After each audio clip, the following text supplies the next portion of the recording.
Good evening and welcome back to the Wine Investigators. Tonight, in our continuing Wines by Grape series, we are going to be discussing Merlot. Merlot has its spiritual home in the right bank of Bordeaux, most famously in Pomerol and Saint-Emilion.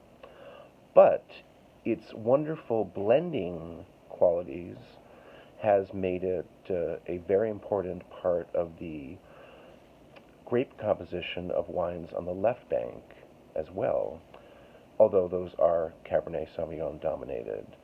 Classically, left bank Bordeaux relies on all five of the traditional blending grapes, thus Cab, Merlot, Cabernet Franc, Malbec, and Petit Verdot. But on the right bank, Merlot is really a star. Merlot is grown all over the place at this point. It does do much better in a cooler climate, higher altitudes in Argentina, the maritime Atlantic influenced climate of Bordeaux, on the right side of the Gironde estuary. But as I said, it is used as a blending grape all over the world and also as a single varietal.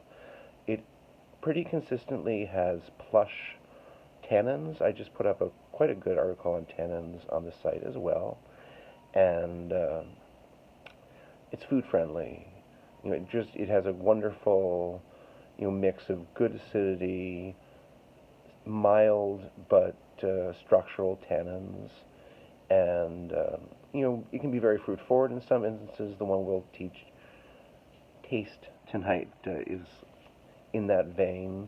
It can also, with oak treatment, have great ageability. So it's an interesting grape. You find it all over the place. Surprisingly, Long Island is a great place to grow Merlot. It's recognized as one of the kind of sites for it out there.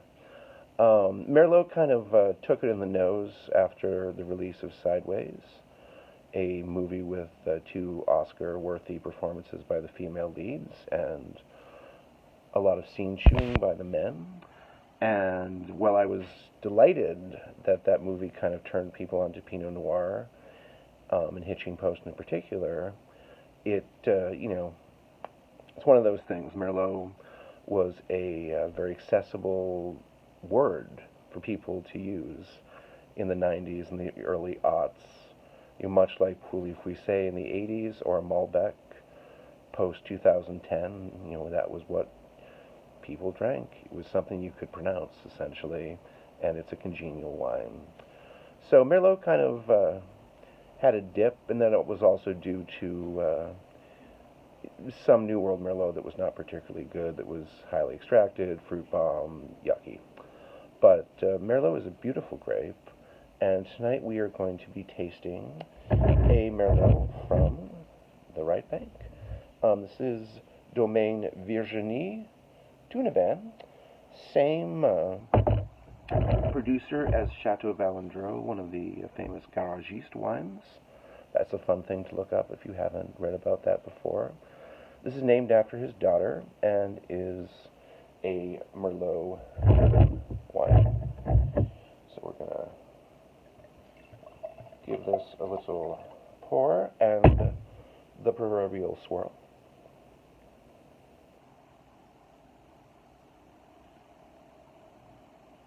On the nose, you're getting some great herbal notes, sage, thyme. Fruit-wise, a little bit of underripe strawberry, a little anise, a little bit of plum.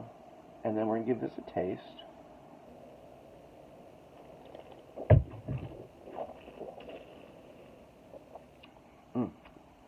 Lovely structure, very smooth tannins, pretty predominant front-facing fruit, but you're also getting violet and rose petal notes. You're getting almost like a stewed quality.